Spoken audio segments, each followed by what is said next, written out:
Men Namangan Kosonsoydan keldim. Og'ir ahvolda. Bu kasallik bilan ko'p yillar juda qattiq qiynalardim, o'zim sezardim.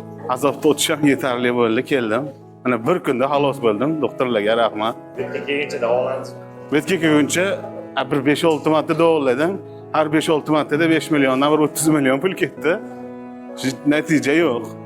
O'stirib ham ko'rdim, boshqa qilib ham ko'rdim, hamma narsa qilib ko'rdim. Malatokda zubilada chaqtirib ham ko'rdim. Xullas bu davo shu ekan. Nasib ekan, mana keldik, tuzaldik. Mana kechagina dunyo ko'zga ko'rinmasdi. Bu yaxshi. Hammalarga rahmat. Mana bemalol yursa bo'ladi. Bundoq qilib qiyshab yurardim. Ha. Yaxshi. Og'riqlar, uyushlar yo'q. Mana hammasi joyida, xudo xolisa. Endi yana yashash davom etadi. Vrachlarga rahmat, sog' bo'lishsin, qo'llarida dard ko'rishmasin. Topganlarga Alloh baraka bersin. Kelinglar, davolaninglar. Bir kunda og'riqdan xalos bo'lasizlar.